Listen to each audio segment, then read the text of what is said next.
Election संपन्न हुए विधानसभा के, उसमें भी आम लोगों ने देखा भी कितनी गुटबाजी थी और क्या क्या किया है। जयप्रकाश मौजूदा सांसद पूरे इलेक्शन 9 हल्कों का इंचार्ज और 9 के 9 में सभी को हराने में तुला हुआ था। उसको सिर्फ यही लालच था कि मैं अपने बेटे को जिता दूं ताकि ये सारे हार जाएं। और बजरंग गर्ग कन्वीनर बना रखा था यहाँ पे। अब बजरंग गर्ग अपने वार्ड से जिता के दिखा दो।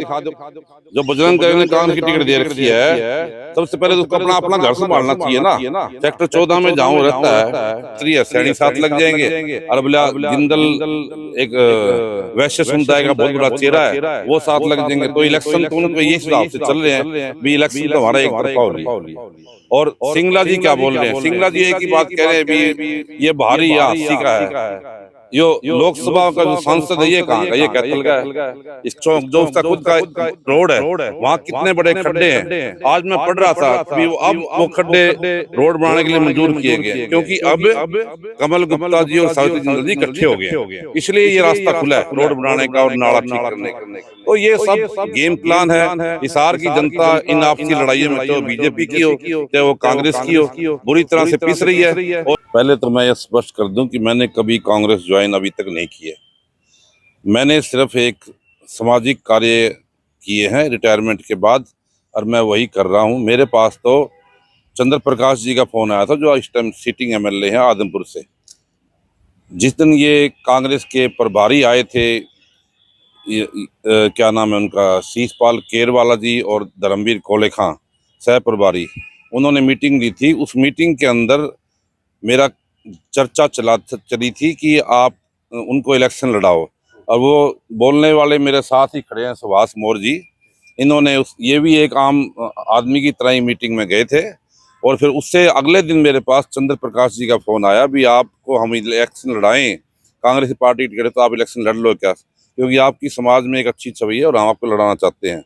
मैंने सोचा भी शायद कांग्रेस कुछ चेंज होगी है, सामाजिक आदमियों को आगे लाना चाहती है, तो इसलिए मैंने इस नाते आवेदन कर दिया था।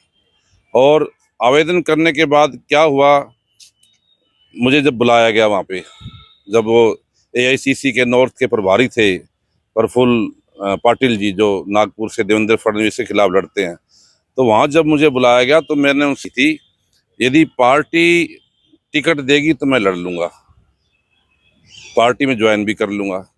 उस टाइम उन्होंने कही थी, हमने जो है ना, हमें एक सामाजिक आदमी चाहिए, को किसी गुटबाजी से मतलब नहीं। कांग्रेस की पार्टी में जो गुटबाजी चल रही चरम सीमा पे है। और अभी हाल ही के जो इलेक्शन संपन्न हुए विधानसभा के, उसमें भी आम लोगों ने देखा भी कितनी गुटबाजी थी और क्या क्या किया है। जयप्रकाश मौजूदा सांसद पूरे इलेक्शन 9 हल्कों का इंचार्ज और 9 के 9 में सभी को हराने में तुला हुआ था। उसको सिर्फ यही लालच था कि मैं अपने बेटे को जिता दूं ताकि ये सारे हार जाएं और तेरा बेटा मंत्री बन जाए। जो इसका एक वीडियो भी मैंने देखा था, जो सातरोड गांव का था, जब किसी ने कहा जी 70 सीट आएंगी प्रधान जी, तो कहता 70 नहीं चाहिए 45 चाहिए। तो ये ऐसे ऐसे आदमी जब कांग्रेस के अंदर हैं, और ये इसका क्या इतिहास है सबको पता है, पूरे हिसार की जनता को पता है, पूरे हरियाणा की जनता को पता है। चौधरी बंसीलाल ने हुड्डा साहब को एक बात कही थी, भाई इस आदमी से बचना, इसने सबका नाश किया। ओम प्रकाश चौटाला जी का नाश किया, चौधरी बंसीलाल जी का नाश किया, जिंदल परिवार के खिलाफ रहा। ये जिसका भी साथ भी लगता है उससे वो खत्म कर देता है। चौधरी वीरेंद्र सिंह ने इसके लिए टिकट दिलवाई तो उसका नाश कर दिया। तो ये आदमी तो कोतरी है, कोतरी जहाँ बैठ जाती आपको पता है क्या करती है डाल पे। तो चुनाव जिस तरीके से चल रहा है, रामनिवास राणा जो कि खुद कहीं निर्दलीय उन्होंने पर्चा भरा था, लेकिन वो बीजेपी में शामिल हो गए, बीजेपी में समर्थन में बैठ गए। तो हिसार के जो कहीं के जो मुद्दे थे वो चुनाव से गायब होने, तो राजनीतिक बातें वो ज्यादा चल रही है। देखो, मुद्दे तो इलेक्शन में कभी होती ही नहीं। इलेक्शन में तो हमेशा जाति पाति धर्म की राजनीति होती है। मुद्दा तो जनता भी उसी टाइम ढल जाती है। पिछले 10 सालों में क्या हो रहा था, नगर पालिका में लोग धक्के खा रहे थे, हर चीज में याशी कंपनी के खिलाफ बोल रहे थे लोग, प्रॉपर्टी आईडी, प्रॉपर्टी एनओसी पे, टैक्स पे क्या क्या चीजें हो रही थी। अब जनता सब कुछ भूल चुकी है। अब एक ही नारा है, भाई पंजाबी को टिकट मिल गई, पंजाबी के साथ बोला सैनी मुख्यमंत्री है, सैनी साथ लग जाएंगे। और बोला जिंदल एक वैश्य समुदाय का बहुत बड़ा चेहरा है, वो साथ लग जाएंगे। तो इलेक्शन तो उनको ये हिसाब से चल रहे हैं भी इलेक्शन तो हमारा एक तरफा हो लिया। और सिंगला जी क्या बोल रहे हैं? सिंगला जी एक ही बात कह रहे हैं भी ये भारी या अस्सी का है। यो लोकसभा का जो सांसद है ये कहाँ का? ये कैथल का है, इसका भी कोई लेना देना नहीं था। ये लोगों को बताते हैं भी वो भारी है, लेकिन आप खुद भारी हैं ये। और सिंगला जी तो बेचारे 95 में एक बार चेयरमैन बने थे ये, और उससे पहले ये एमसी बने जब, और उसके बाद कभी इनका राजनीतिक रूप से ना तो सामाजिक रूप से भागीदारी रही है, ना इनका राजनीतिक रूप से भागीदारी रही है। जब जयप्रकाश ने इलेक्शन लड़ा लोकसभा का, तब इनके साथ ये आए थे, कितना 25 सालों के बाद। आप किसी भी आदमी से पूछ लो कि कृष्ण सिंगला टीटू कोई वैश्य समुदाय का आदमी भी कह दे भी ये आदमी एक्टिव है, नहीं है। इससे तो रेखा एरन लाख दर्जे बेहतर थी यदि इन्होंने बनियों को टिकट देनी थी तो, क्योंकि उसने पिछली बार के इलेक्शन में 41,000 वोट लिए थे, और वो हमेशा वो परिवार रेखा एरन हनुमान एरन सामाजिक भागीदारियों में सब पूरे हिसार जिले में आगे रहता है। यदि वैसे समुदाय को टिकट देनी थी उनको देनी चाहिए थी, मेरा कहने यानी कि आप टीटू सिंगला को हम्म। डमी कैंडिडेट, कमजोर कैंडिडेट डम्मी नहीं है, बिल्कुल ही डम्मी। डम्मी तो कह ही नहीं सकते, डम्मी तो वो होगा। जयप्रकाश की क्या आदत है, इसका एक ही चाल रहती है, ये बीजेपी से मिला हुआ है। ये कहाँ 2 किले की जमींदार था 89 में, और आज इसके पास 450-500 किले का मालिक है ये। तो ये भी तो प्रॉपर्टी बचानी है ना, नहीं तो ईडी इसके पड़ जाएगी। सरकार के खिलाफ कोई बोलता नहीं। विद एमपी बने हुए कितने दिन हो गए, रेस्ट हाउस में आवे फोटो खिंचवा के 4 आदमी हद चला जाता है। क्या हाल है शहर का, कभी इसने गया किसी मोहल्ले में गया हो, किसी दिल्ली रोड का हाल देख लो। अब ये विधायिका सविता जिंदल जी बनी है, 5 महीनों के विधायक बने हुए। दिल्ली रोड का पुल देख लो, पुल से लेकर जिंदल चौक जो उसका खुद का रोड है, वहाँ कितने बड़े खड्डे हैं। आज मैं पढ़ रहा था तो भी अब वो खड्डे रोड बनाने के लिए मंजूर किए गए हैं, क्योंकि अब कमल गुप्ता जी और सविता जिंदल जी इकट्ठे हो गए हैं, इसलिए ये रास्ता खुला है रोड बनाने का और नाला ठीक करने का। तो ये सब गेम प्लान है। हिसार की जनता इन आपसी लड़ाइयों में, चाहे बीजेपी की हो चाहे वो कांग्रेस की हो, बुरी तरह से पिस रही है, और कोई सौदा नहीं है। अच्छा, हिसार में पहली बार कांग्रेस जो सिंबल पर चुनाव लड़ रही है, और कहीं जिस तरीके से आपने आवेदन की इच्छा जताई थी, लेकिन ठीक है टीटू सिंगला को पार्टी ने टिकट दे दी, लेकिन आपने लगातार लोगों से राय की कि क्या डॉक्टर रमेश पुनिया को चुनाव लड़ना चाहिए, नहीं लड़ना चाहिए, तो उसमें क्या रहा? क्या रमेश पुनिया को ऐसा लगता है कि अगर रमेश पुनिया भी मैदान में होते तो मुकाबला कुछ और होता? नहीं, मैं यदि आवेदन ना करता तो मैं आज़ाद लड़ता।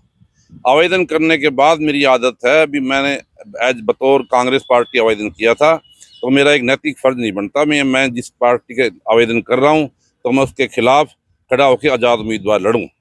बस मेरी ये थी।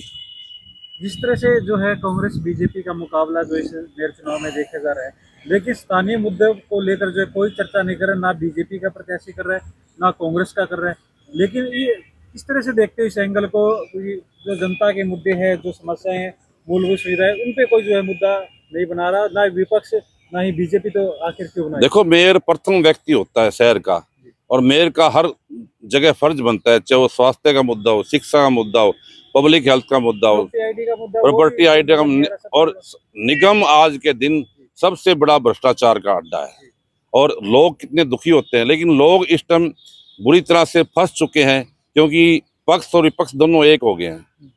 और आज क्या मुद्दा चल रहा है कि हुड्डा साहब के और ये उदयबान खुद इलेक्शन हारे बैठा, आज तक उसने रिजाइन नहीं दिया। अब पार्टी ने क्या फैसला किया क्या नहीं किया, तुम कानूनी मामला है। लेकिन मेरे कहने का मतलब है कि जो खुद एमएलए हार गया वो क्या अध्यक्ष पद निभाएगा, उसको हार की जिम्मेवारी लेते हुए तुरंत इस्तीफा दे देना चाहिए था। उसने आज तक इस्तीफा नहीं दिया। अब वो निकाय चुनाव करा रहा है, निकाय चुनाव में पता नहीं कितनी जगह जमानत बचेगी, कितनी जगह नहीं बचेगी, मुकाबला भी होगा कि नहीं होगा। और जहाँ तक बात यहाँ उसकी है, अब बजरंग गर्ग कन्वीनर बना रखा था यहाँ पे, अब बजरंग गर्ग अपने वार्ड से जिता के दिखा दो। जो बजरंग गर्ग ने कांग्रेस की टिकट दे रखी है, सबसे पहले तो उसको अपना घर संभालना चाहिए ना। सेक्टर 14 में जहाँ वो रहता है, जो उसका वार्ड है, ये सबसे पहले उसी को जिता के दिखाओ ना। मेयर तो बहुत बड़ा चुनाव होता है, 2,68,000 वोट है मेयर के। तो यदि यही बात थी तो अभी यहाँ पार्षद के उम्मीदवार नहीं मिले, इनको निर्दलीयों का समर्थन करना पड़ रहा है। यही वजह है कि जो कांग्रेस का जो है ना, एक ना तो संगठन है 15 सालों से, कोई भी संगठन ना बनने की वजह से, और दूसरा ये है कि इनकी आपसी लड़ाई की वजह से सारा सिस्टम का, सारी विपक्ष का भट्ठा बैठ चुका है।